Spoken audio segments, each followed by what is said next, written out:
So many games! First edition, second edition, 5th edition, old school essentials. Beck me! Oh, it's a D&D renaissance! And all I can do is watch from my prison. Stupid Demi-Lich! What's that, wizard? I can't hear you over the sound of all the D&D I'm playing. You're a jerk, you know that? Yeah, good times. Your audience is here, wouldn't want to keep them waiting. What? Oh, hello friends! Don't mind me. I'm just living vicariously through my multiversal viewfinder. The Keep on the Borderlands campaign continues, with some previously seeded hooks taking root. Today's group opened the book on a new module. So, let's see what happens, shall we?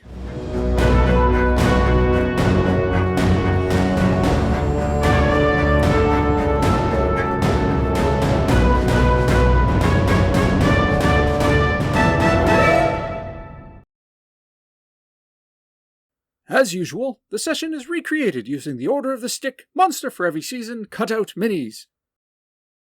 Today's players! Scott as Senek Christ, Lawful Cleric of Fultus, Level 4. Neil as Onion Buns Bumblestump, Neutral Halfling, Level 3.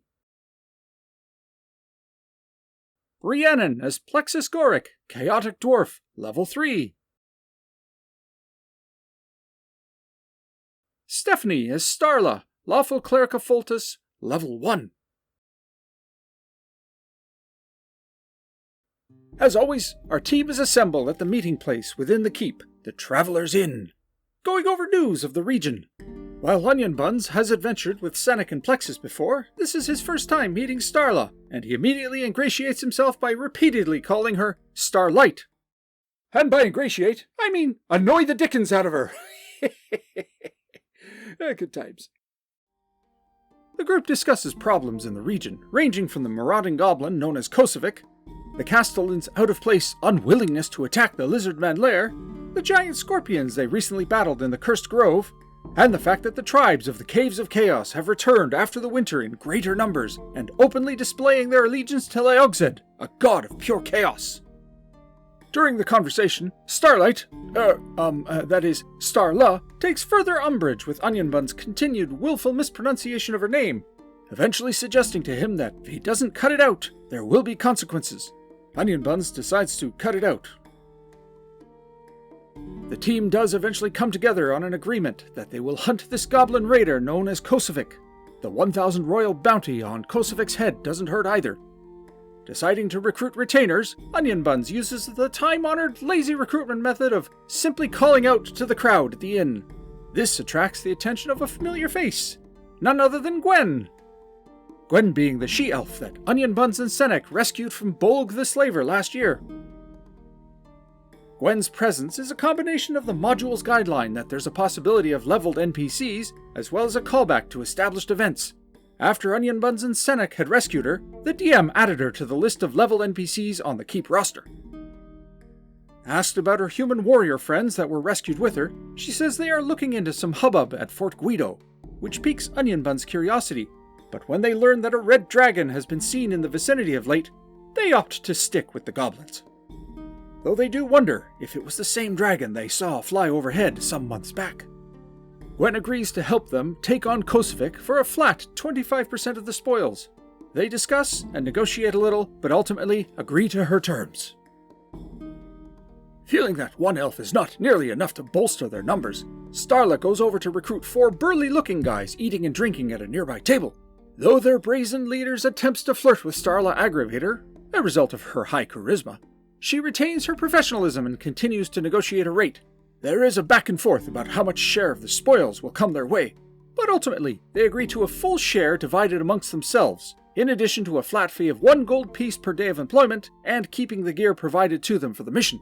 The retainers are Marv, Gus, Alistair, and Milo. Senek equips the retainers with leather armor, shields, spears, and crossbows. The next day, the team forms up and heads out to the area of the woods known as the Dymrak, which is about a day's journey away from the keep. Onion Buns has with him 2 war dogs, animals that he had acquired some months prior when he was the sole survivor of an expedition to fight some goblins near the town of Kleina. He calls them Chester and Ezekiel.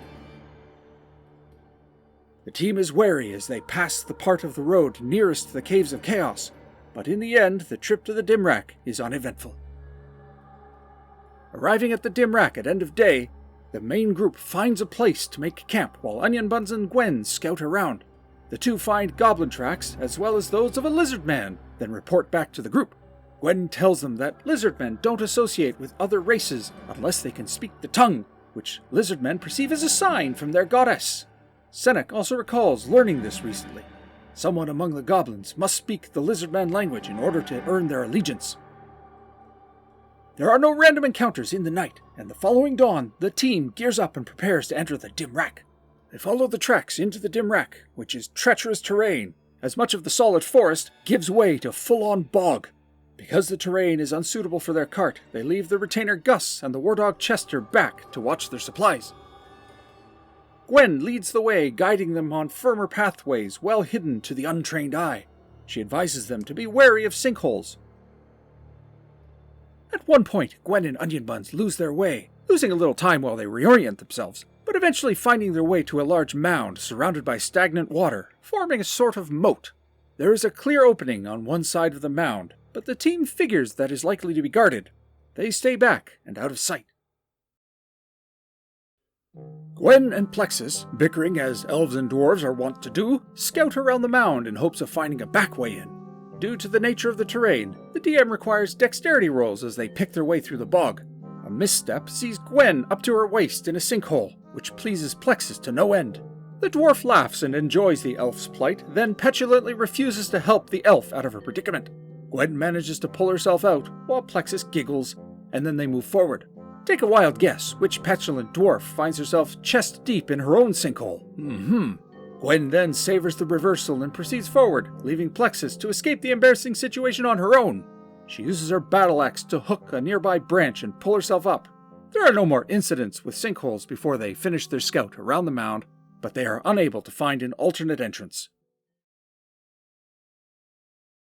Onion Buns is elected to sneak forward and scout the entry, but not before Senek does his usual precaution of blessing the entire group and casting protection from evil on himself.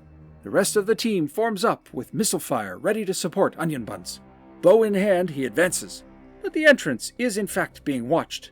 Knee-deep in water, the halfling is caught off guard as two lizardmen emerge from a deeper portion of the water in the cave and attack. The dice are with him, and he takes but a single point of damage. In the next round, he declares a fighting retreat, while the others loose their missiles. The two lizardmen fall in a single round to the devastating volley of stones, arrows, and bolts from the readied team. The team groups up and enters the cave. Plexus notes that the floor of the cave is made of stonework, though because it's slightly submerged, she can't give it the old dwarven assessment. As the retainers move forward, a dagger flies out from the dark corridor and misses. Goblins are heard. The team turns to meet them, forming into the corridor. A deeper voice commands them to stand down and turn over the dwarf if they want to live. The team, of course, refuses, though Starless Player pokes at Plexus by jokingly saying, "Okay." Jokes aside, they're ready to battle. The deep voice in the dark calls out for something called a Vokan, and the unmistakable sound of arcane chanting can be heard, followed by the DM rolling 2d8. A sleep spell. One by one, working up the hit die chain, the members of the team are put down by the magic, all except for the 4 hit dice Senek and the elf Gwen. A mistake is made on the DM's part here, as a brain fart moment has him applying the AD&D 1st edition metric, where elves are resistant to sleep magic. But this isn't true in Old School Essentials. Regardless, the situation proceeds. Well armored and armed, Gwen steps forward to guard the corridor while Senek works to revive his comrades before the goblins can rush forth. Goblins swarm Gwen and she engages 4 at once, killing them as the rounds progress. Senek eventually revives the others, and Plexus joins Gwen in battle against the goblins. But seeing a hated dwarf, they all turn their attentions to her, injuring her with some grievous hits. She withdraws, but not before cleaving a goblin, while Gwen dispatches 2 others. Starla attempts to light a torch to get more light. Kosovic joins the fray. Onion Buns tries to shoot him, but accidentally hits Gwen, enabling Kosovic to land a devastating blow with his battle axe that is enough to finish the elf. Onion Buns sends his war dog Ezekiel in. Starla is frustrated as her attempts to light the torch keep failing. More arcane chanting is heard, and a magic missile strikes Plexus, thankfully for only 2 damage. As because the goblins had already greatly injured her, a full hit might have killed her. Starla rolls the dice for her torch again, another failure. Since she needs to roll a 1 or 2, it's suggested by the other players that she try using the dice she rolls damage with, as they always turn up 1s. There's some chuckling around the table at her expense. Ezekiel, the war dog, takes a massive blow. Onion Buns commands him to return. Kosovic and the 2 goblins advance. He cleaves Marv the Retainer with a mighty blow, but Kosovic and one of his minions then fall to the onslaught of attacks by the party, with the Retainer Alistair getting a solid final blow to finish the goblin monster. The last surviving goblin turns and flees into the dark cave. Starla finally gets the torch lit, and the group creeps forward, finding a goblin living area with several closed doors. They decide to hold off on further exploration, and instead pull Kosovic's body out of the cave and back to the cart as proof of death. As well, they recover Gwen and Marv's bodies. They then return to the mound to explore. Checking the south door, they find Kosovic's room. There's a massive table in the center, and a large chest to one side. On the table is a map of the trade routes of the area. Starla rolls it up and takes it. The large chest is locked, but they are unwilling to break it open. On Kosovic's body they had found a key ring, so they try a key that matches the trim of the chest, and it works! A massive haul of coin, gems, and potions is found within. 600 pounds of treasure that takes almost the entire group to lift and carry out. Senek is eager to keep exploring, but others feel that it is best to return with the loot and claim the bounty on the goblin leader. After checking one door, which he finds is barred from the other side, Senek finally agrees that they should return. It is unknown how many more goblins reside deeper in the complex. As well, there is clearly a magic user to be dealt with. The group returns to the keep, where the coin is counted out, the excise fee paid, and the treasure divided. Post-adventure loyalty rolls are made for the NPC retainers, and Starla offers to keep them on payroll, but Milo and Alistair opt to depart, while Gus accepts and stays on as Starla's henchman. Starla gains enough XP to ascend to level 2, and the session concludes.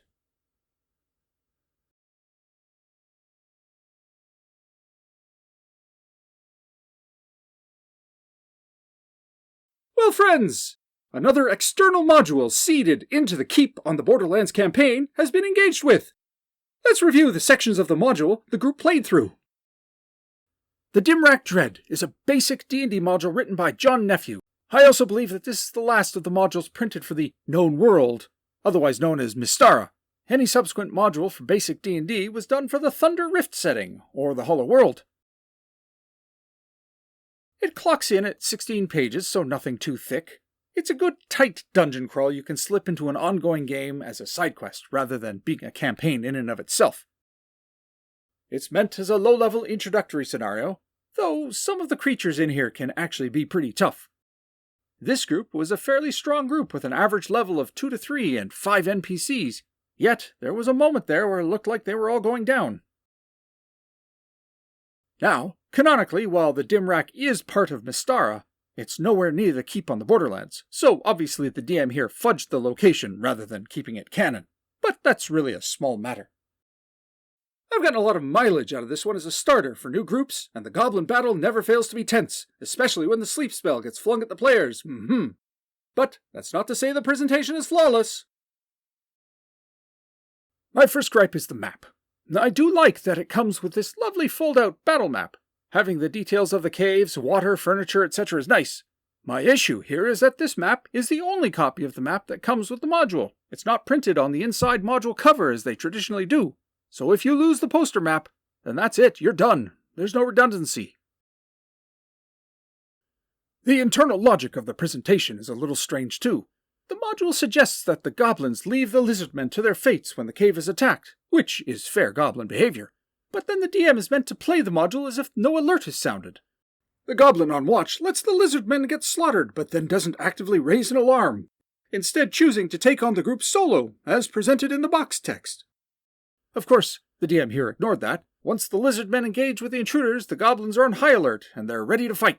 The module here seems to be laid out with the assumption that the players will not only beat the lizardmen, but not take the dry path directly to the goblin lair, and instead circumvent by going through murky water to a back way where they'll face another threat before finally getting to Kosevik. All the while, the goblins are meant to completely ignore the incursion. It's a strange assumption on the designer's part, especially the line where the goblins actively ignore any noise in the Vulcan's laboratory, which is strange since they're likely to be aware of an incursion. Stupid. This does work if there is in fact a secret back way in, which the map can easily be adapted to accommodate. The DM here does in fact use this as an option, which has been used by previous groups. This group was simply unable to discover the back entrance, so assaulted the front. Still, it's a DM addition and not part of the printed scenario. But despite these minor issues, the module does play better than it presents, and the rewards for defeating the module are significant enough to make players happy. Every playthrough of this module I've experienced goes the exact same route. Once the players beat Kosevik, they gather up the loot and depart, opting to return at a later date to explore the rest of the cave. I've never actually seen this one done in a single go, interestingly. And likewise, this group only discovered a portion of the map. So we'll see if any subsequent teams opt to return to the Dymrak to find out what further mysteries remain. I want to deep dive further into this, but as is my fashion for these review caps, I will refrain until the module has been completely revealed through play before I spill all of the beans. The next session is coming up, with a return guest appearance by our colleague, the Dungeon Minister! Stay tuned, my friends, and I shall see you anon.